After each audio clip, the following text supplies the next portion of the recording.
말씀 보겠습니다. 예레미야서 10장 17절에서 25절 말씀입니다. 예레미야서 10장 17절에서 25절 한 절씩 기도하시겠습니다. 에워싸인 가운데 앉은 자여 내 짐꾸러미를 이 땅에서 꾸리라. 여호와께서 이와 같이 말씀하시되 보라 내가 이 땅에 사는 자를 이번에는 내 던질 것이라. 그들을 괴롭게 하여 깨닫게 하리라 하셨느니라. 슬프다 내 상처여 내가 중상을 당하였도다. 그러나 내가 말하노라 이는 참으로 고난이라 내가 참아야 하리로다. 내 장막이 무너지고 나의 모든 줄이 끊어졌으며 내 자녀가 나를 떠나가고 있지 아니하니 내 장막을 세울 자가 내 휘장을 칠 자가 다시 없도다. 옥자들은 어리석어 여호와를 찾지 아니함으로 형통하지 못하며 그 모든 양떼는 흩어졌도다. 들을지어다 북방에서부터 크게 떠드는 소리가 들리니 유다 성읍들을 황폐하게 하여 승냥이의 거처가 되게 하리로다. 여호와여 내가 알거니와 사람의 길이 자신에게 있지 아니하니 그러므로 지도함이 걷는 자에게 있지 아니하나이다. 여호와여 나를 징계하옵시되 너그러이 하시고 진노로 하지 마옵소서. 주께서 내가 없어지게 하실까 두려워하나이다. 25절 같이 읽겠습니다. 시작. 주를 알지 못하는 이방 사람들과 주의 이름으로 기도하지 아니하는 족속들에게 주의 분노를 부으소서. 그들은 야곱을 씹어 삼켜 멸하고 그의 거처를 황폐하게 하였나이다. 하니라. 아멘. 네. 두려워해야 할 하나님, 또 사랑해야 할 하나님을 사랑하지 않으면 두려워하지 않아야 될 우상을, 사랑하지 않아야 될 세상을 이제 사랑하게 되고요. 또 그 결과는 그 심판에 이를 수밖에 없는 것을 우리가 보았는데요. 자, 이제 17절, 18절 교독하겠습니다. 에워싸인 가운데 앉은 자여 내 짐꾸러미를 이 땅에서 꾸리라. 여호와께서 이와 같이 말씀하시되 보라 내가 이 땅에 사는 자를 이번에는 내 던질 것이라. 그들을 괴롭게 하여 깨닫게 하리라 하셨느니라. 네, 하나님께서 이번에 그들에게 내릴 징계는요, 에워싸인 가운데 앉은 자여, 다시 말하면 지금 이제 포위되어 있다라고 이야기하면서 내 짐꾸러미를 이 땅에서 꾸리라. 너희들은 이제 포로 잡혀갈 것이다. 이렇게 이야기를 하는 것입니다. 그 18절에도 보니까요, 보라 내가 이 땅에 사는 자를 한번 따라하겠습니다. 이번에는 내 던질 것이라. 그 땅 안에서 성경에 보면 사람의 매 인생의 채찍을 통하여서 징계하는 표현이 나옵니다. 여러분들 하나님 말씀 떠나면 사람 주위에 있는 사람이 또 인생사가 채찍이 되어서 매가 되어서 징계하시는데요. 그 정도가 아니라 아예 그 땅에서 뿌리 뽑아서 멀리 내던지는 그런 심판이 될 것이다. 이렇게 경고를 하고 있는데요. 그 이유가 무엇이냐 한번 따라하겠습니다. 그들을 괴롭게 하여 깨닫게 하리라. 모든 징계는 사실은 깨닫게 하기 위해서 주시는 괴로움인데요.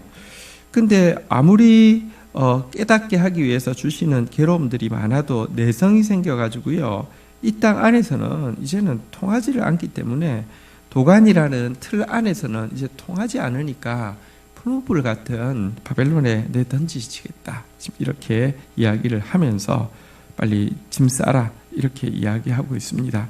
여러분 아직까지도 말씀이 징계하고 있을 때는 축복입니다. 근데 말씀이 더 이상 통하지 않으면요, 이번에는 내 던질 것이라.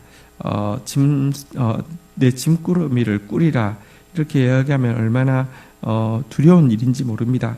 물론 그래도 소망이 있는 것은 괴롭게 하여 깨닫게 하려는 것이지 괴롭게 하여 죽이려는 것이 아니기 때문이긴 하지만 말씀 듣고 돌이킨다는 것이 얼마나 여러분들 지혜로운 것이며 얼마나 복된 것인지 기억하시고 말씀이 임할 때에 수술의 역사가 일어날 수 있도록 정말 두렵고 떨림으로 그 기회를 잡을 수 있도록 주님의 도우심을 구해야 합니다. 자, 그런데 이렇게 바벨론으로 말미암는 포로에 대해서 이제 예언이 점점 구체화되어지면 되어질수록요, 이 예언을 하고 있는 선지자 예레미야는 어떻게 반응하고 있습니까? 19절, 20절 한번 교독하겠습니다. 슬프다 내 상처여 내가 중상을 당하였도다. 그러나 내가 말하노라 이는 참으로 고난이라 내가 참아야 하리로다. 내 장막이 무너지고 나의 모든 줄이 끊어졌으며 내 자녀가 나를 떠나가고 있지 아니하니 내 장막을 세울 자와 내 휘장을 칠 자가 다시 없도다.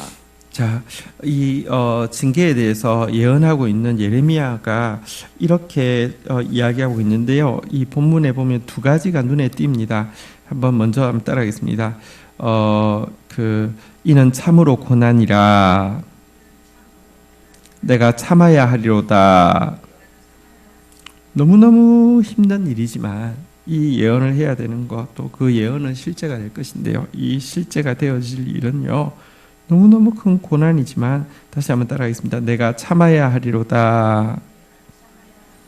하나님 주시는 모든 것은요, 여러분들 받는 것 외에는 방법이 없고요, 참는 것 외에는 방법이 없습니다. 왜냐고 하면 그것은 재앙이 아니라 평강이고 미래와 희망이 되기 때문입니다. 질병이 있는데 그냥 자꾸 무슨 아까진기 바른다고 되는 거 아니잖아요. 수술해야 되려고 하면 수술해야만 되는 것이면 수술해야 되잖아요. 하나님은 절대로 수술에 실패 확률이 없습니다. 겸손히 수술 동의만 하면 하나님 반드시 완치하시는 전능하신 의사 되십니다. 그런데 이 하나님께 서 주신 고난이기 때문에 참으로 고난이지만 참아야 하리로다, 이와 같은 고백을 하지만, 또 여기 보면 중요한 표현이 한번 있습니다. 한번 따라하겠습니다. 내 상처여 내가 중상을 당하였도다. 자, 20절에 보니까요, 한번 따라하겠습니다. 내 장막이 무너지고 나의 모든 줄이 끊어졌으며 내 자녀가 나를 떠나가고 내 장막을 세울 자와 내 휘장을 칠 자가 다시 없다라고 하면서, 사실 여러분 선지자는요, 한편으로는 하나님 주신 징계에 대해서 미래와 희망이 될 것을 알기 때문에 참고 견디며 선포해야 되지만, 한편으로는요, 자기 일 아닌 것처럼 사실은 그냥 아주 사랑 없이 막 외칠 수 있는데요. 이 외치면서 이것은 내 상처고, 이것은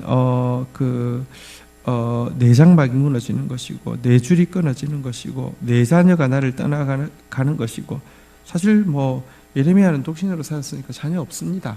근데요, 전부 진짜 자기인 것처럼 내 장막을 세울 자와 내 휘장을 칠 자가 다시 없다라고 이야기하면서 그들의 다음 세대가 고통을 당할 일에 대해서, 그들의 그 백성들이 고통을 당할 일에 대해서 자기 고통처럼 받아들이고 아파하고 있는 모습과, 그렇지만 그 아픔에도 불구하고요, 참아내는 이 모습, 이것이 하나님의 말씀을 전하는 선지자의 참된 모습입니다. 백성들을 향한 아픔이 없다고 하면 선지자가 아니고요, 말씀을 견디어냄이 없어도 참된 선지자가 아니죠. 말씀을 견디어내면서도 백성에 대한 아픔을 그대로 가지고 있는 한 사람, 이 예레미야의 기도와 이 예레미야의 아픔과 이 예레미야의 견디어냄이 결국 미래의 씨앗이 되어서 여러분 70년 이후에 포로에서 돌아오게 되고 메시아의 새 시대가 열리게 되는 것입니다. 자, 이 사실을, 이 아픔을 가지고 하나님 앞에 중보하고 있는 이 예레미야가 이 같은 일이 일어나게 된 원인에 대해서 이렇게 진단하고 있습니다. 21절 같이 읽도록 하겠습니다. 읽겠습니다. 시작. 목자들은 어리석어 여호와를 찾지 아니함으로 형통하지 못하고 그 모든 양떼는 흩어졌도다. 하나님께서는 심판하실 때에 누구에게 책임이 중한지 경한지를 정확하게 구분하여서 심판하실 텐데요. 예레미야는 지금 이렇게 된 일에 근원에 목자들이 있다고, 지도자들이, 영적 지도자들이 있다고 이야기합니다. 영적 지도자들의 죄는 무엇이냐고 하면요, 어리석어서 여호와를 찾지 아니한 것이라는 것입니다. 여러분, 영적 지도자 되어도 하나님 얼마든지 찾지 않을 수 있고요, 말씀 얼마든지 가까이 안 해야 할 수도 있습니다. 그러고도 잘하고 있다고 착각할 수 있는 게 인간의 모습입니다. 그러나 기억하십시오. 영적인 세계에서 여호와를 찾지 아니하는 것은요, 어리석은 것이고, 여호와를 찾지 않으면, 다시 말하면 목자로 세우신 목자상이 계십니다. 목자상 대신 하나님을 찾지 않게 되면요, 여기 그 모든 양떼는 흩어졌도다. 여러분들, 모든 양떼를 흩어지게 하는 악한 사꾼 목자밖에 될 수 없음을 알아야 합니다. 자꾸 착각합니다. 우리는 여호와를 찾지 않고도 내 선함이나 내 능력으로 뭔가를 할 수 있고 양에게 뭔가 줄 수 있을 것이 있다고 착각합니다. 뭘 줄 수 있는 것이 있단 말입니까? 없습니다. 못합니다. 그래도요, 여호와를 찾지 않습니다. 자꾸 착각하는 것이죠. 그런데 여호와를 찾지 않는 것 이퀄 그 모든 양떼를 흩어지게 하는 것이라고 하나님이 말씀하고 있음을 겸손히 받아들여야 합니다. 하나님 찾지 않으면, 목자가 하나님 찾지 않으면 모든 양떼는 흩어지게 되어 있습니다. 우리가 또 교회에는 목회자들도 있고요, 또 교회에는 하나님께서 또 영혼들을 맡겨서 쓸 양으로도 세우시고 또 이렇게 사역들을 맡기신 분들이 있습니다. 그들이 해야 될 제일 중요한 일은요, 사실은 열심히 하는 것도 아니고요, 창의적으로 하는 것도 아니고요, 뚝심 있게 하는 것도 아니고요, 여호와를 찾는 일이 최우선되어야 합니다. 여호와를 찾지 못하면 여러분들이 하고 있는 일이 아무리 열심히 하고 창의적으로 하고 뚝심이 있어도 형통하지 못할 것이고요. 여러분들,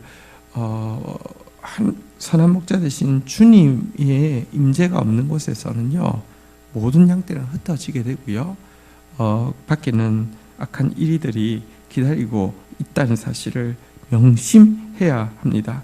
우리가 해야 될 제일 중요한 일은 여호와를 찾는 것입니다. 그리고 여호와를 찾지 않는 지도자에 대해서는요, 하나님께서 그 책임을 엄히 물을 것입니다.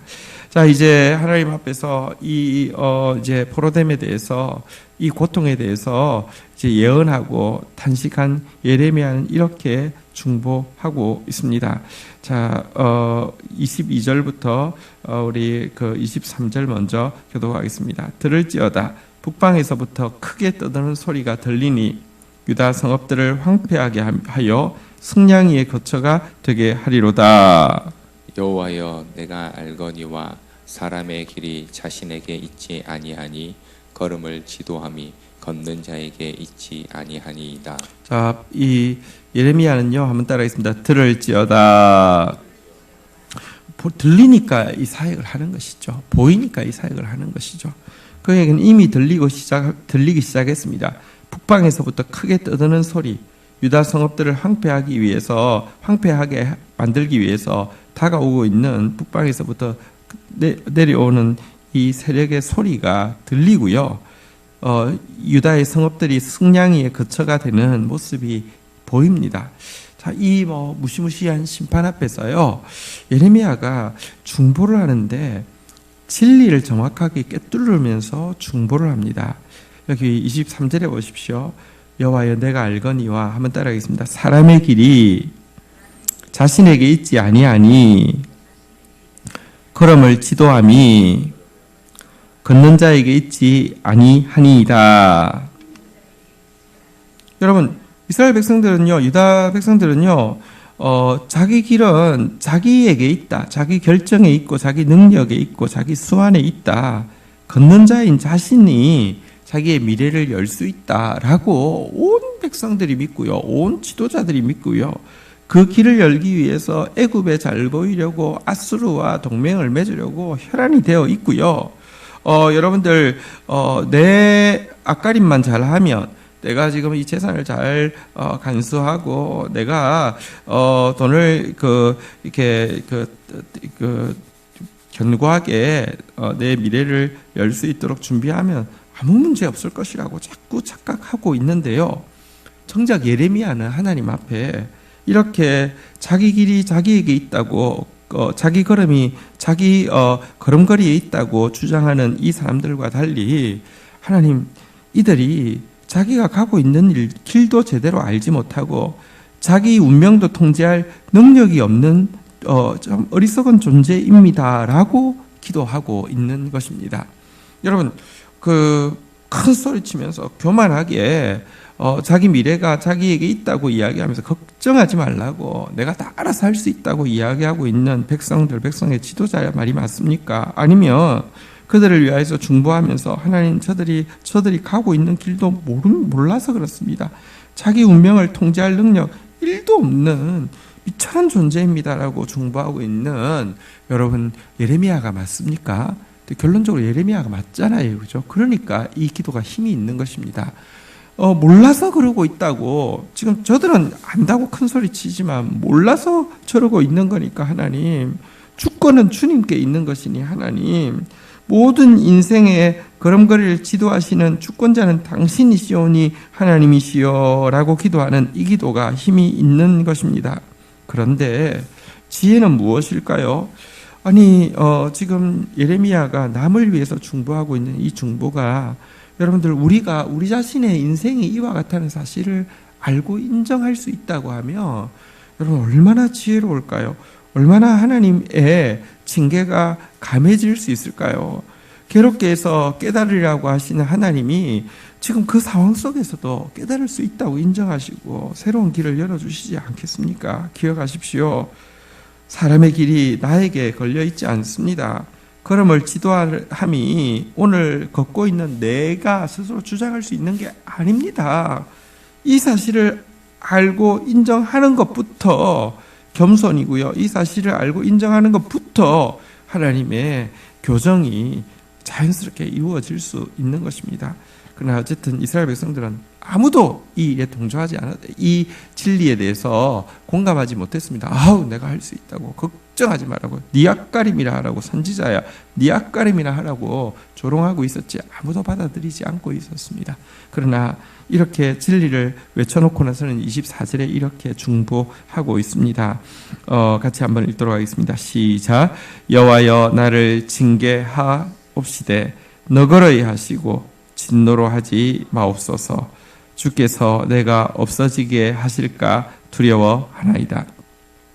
자, 여호와여, 나를 징계하옵시되라고 하는데, 여기 나는 예레미야 자신이 아니라 위에서 계속 이스라엘 백성들의 상처가 내 상처고, 이스라엘 집의 장막이 내 집이고, 이스라엘 집의 줄이 내 줄이고, 이스라엘의 자녀들이 내 자녀고, 이스라엘의 휘장이 내 휘장이라고 사실은 이제 자기화시켰는데요. 이제 대표로서 하나님 앞에 간구하고 있는 것이죠. 나를 징계하옵시되, 다시 말하면 우리를 징계하옵시되, 한번 따라하겠습니다. 징계하옵시되 너그러이 하시고 진노로 하지 마옵소서. 중보가 뭐냐고 하면요, 징계하지 마세요. 하나님 때리지 마세요. 절대 안 됩니다. 절대 안 받겠습니다. 여러분, 많은 사람들이요, 하나님 징계 두려워하지도 않지만 정작 징계가 임하면요, 길을 쓰고 목숨 걸고 매달려서 이 징계 안 받게 해달라고 막 그럽니다. 여러분, 자녀가 좀 철없이 못된 짓 하는 것도 문제지만 못된 짓 해서 부모가 매를 들 때 절대 안 맞을 거예요. 안 돼, 안 돼, 안 돼. 막 이러는 사람이 있습니다. 그러면 매를 벌 뿐더러 그래가 되는 게 아니잖아요. 그죠? 선지자는 징계하옵시되 너그러이 하시고 진노로 하지 마옵소서. 하나님 긍휼로 징계하여 주십시오. 라고 간구하고 있습니다. 왜냐고 하면 알고 있기 때문입니다. 하나님의 심판은요, 사랑의 채찍이지 여러분 미워서 때리는 것이 아니고요. 하나님의 심판에는요, 긍휼이 동반되지, 만약에 긍휼이 동반되지 않은 심판이라고 하면요, 우리는 없어질 수밖에 없습니다. 하나님을 알기 때문에 하나님 긍휼의 심판으로, 사랑의 채찍으로 징계하시옵소서라고 중보하고 있는 것입니다. 자, 그러나 이렇게 기도하면서 또 동시에 하나님께는요, 사랑이 있지만 공의가 있지 않습니까? 25절에 이렇게 또 간구하고 있습니다. 같이 읽겠습니다. 시작. 주를 알지 못하는 이방 사람들과 주의 이름으로 기도하지 아니하는 족속들에게 주의 분노를 부으소서. 그들은 야곱을 씹어 삼켜 멸하고 그의 거처를 황폐하게 하였나이다. 자, 그러면서 또 한 가지는 이 징계의 도구로 사용되어질 이 그 대적들에 대해서 그 하나님의 공의로운 심판을 강구하고 있습니다. 하나님께서 분명히 이 바벨론이라는 대적을 들어서 유다를 심판하실 것입니다. 하나님의 징계의 도구로 사용되어지는 건 맞습니다. 그런데요, 하나님의 분노 이상으로 그들이 여기 표현해 보니까 야곱을 씹어 삼켜 멸하여 그 거처를 황폐하게 한다라고 이야기하고 있는데요. 여러분, 마치 자기가 하나님의 징계의 도구가 아니라 자기의 능력으로 자기 분풀이 하듯이 자기 능력 과시하듯이 유다에게 너무 가혹하게 심판하실 것입니다. 하나님이 직접 말씀으로 심판하실 때는요, 정말 은혜롭고요, 또 속히 우리만 돌이키면 언제든지 주님이 돌이키십니다. 그러나 여러분들, 하나님께서 직접 하실 수 없고요, 이제 그 징계의 도구를 통해서 하실 수밖에 없는 상황이 되어진다고 하면, 여러분, 여기에는요, 하나님의 마음만으로 할 수가 없는 것이 인간이 끼어들면 인간에게 있는 죄성이 끼어들게 되어 있습니다. 그런데요, 이 지나친 학대에 대해서는 하나님 그들에 대해서 반드시 당신의 공의로운 진노를 통하여서 갚아 주옵소서라고 하나님 앞에 간절히 매달리고 있는 것입니다. 여기 이방 사람들을 두 가지로 표현하고 있는데요. 한번 따라하겠습니다. 주를 알지 못하는, 주의 이름으로 기도하지 아니하는. 이방 사람이 누굽니까? 주님을 제대로 알지 못하는 사람이고요. 주의 이름으로 기도하지 아니하는 사람을 이방 사람이라고, 악인이라고 이렇게 표현하고 있습니다. 근데 지금 생각해 보면 이스라엘 백성들이요, 주를 정말 알지 못했고요, 정말 주의 이름으로 기도하지 않았죠. 여러분들, 이방인이 딴 데 있는 게 아닙니다. 오늘날 여러분들 얄팍한 교리적 지식 외에는 아무것도 없으면서도요, 자기는 이미 구원받은 것처럼 교만해진 상태에서 이 지옥 갈 것들 그러면서요, 막 나라를 향해서, 지도자를 향해서, 다른 크리스천들을 향해서 막 저주를 쏟아붓고 있는 사람들이 있습니다. 그러면서 정작 자기는 하나님을, 아니 성경을 전혀 알지 못하고요, 진짜 이 주권자 얼마나 두려운 이름인지 모릅니다. 이 주 앞에서 기도도 하지 않는 사람들 많이 있습니다. 하나님은 그런 자들을 악인이라고, 이방인이라고 부르시며 당신의 진노를 쏟아 부으실 것입니다. 어쨌든 오늘 이 그 본문 앞에서 하나님의 심판하시는 마음이 괴롭혀서 깨닫게 하시리라는 하나님의 마음 앞에서 우리 정말 빨리 깨닫고 돌이키는 저희들 되기를 원하고요.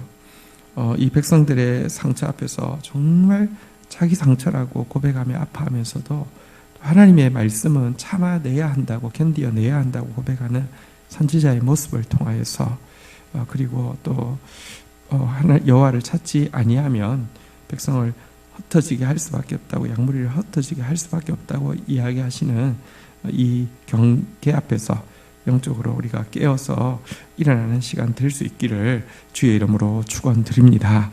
징계 앞에서 징계하옵시되 너그러이 해달라고 부탁하는 길 외에는 방법이 있지 않습니다. 사람의 길이 자기에게 있지 않고 걸음이 걷는 자에게 있지 아니함을 인정하고 가난하게 매달리는 수밖에 없습니다. 그 하나님 앞에서 하나님을 아는 자로서, 그 하나님 앞에서 하나님께 기도하는 자로서 오늘 하루도 주의 긍휼을 덧입고 주의 긍휼을 이끌어내는 중보자가 되기를 주의 이름으로 축복합니다. 주신 말씀 붙잡고 우리 주님 앞에 나아가 기도하는 시간 가지도록 하겠습니다. 함께 기도하시겠습니다. 하나님, 오늘도 주의 말씀을 견디어내면서 그대로 선포하면서도 또 백성들 위해서 아파하고 또 징계하옵시되 너그러이 해달라고 중보하고 있는 이 한 사람, 또 저들의 길을 저들의 걸음이 그들에게 있지 않으면 알지 못해서 그렇다고 또 하나님 앞에 매달리는 한 사람이 있었음을 보게 됩니다. 그리고 이 기도로 인하여서 결국은 미래와 희망이 열리게 된 것을 보게 됩니다. 하나님, 목자장 되시는 주님 앞에 찾아 나아가서 사랑의 채찍을 긍휼 있는 심판을 간구하고 있는 이 한 사람이 하나님 저희들이 되어질 수 있도록 저희들로 하여금 선한 목자장 되시는 주님 앞에 나아가는 자 되게 하시고 주님을 아는 자 되게 하시고 주의 이름으로 기도하는 자 되어질 수 있도록 붙들어 주옵소서. 하나님, 또 기도하다가 나부터 깨닫게 하시고 나부터 돌이키게 하시고 나부터 긍휼을 이길 수 있도록 주님 도와주시옵소서. 예수 그리스도의 이름으로 기도 올립니다. 아멘.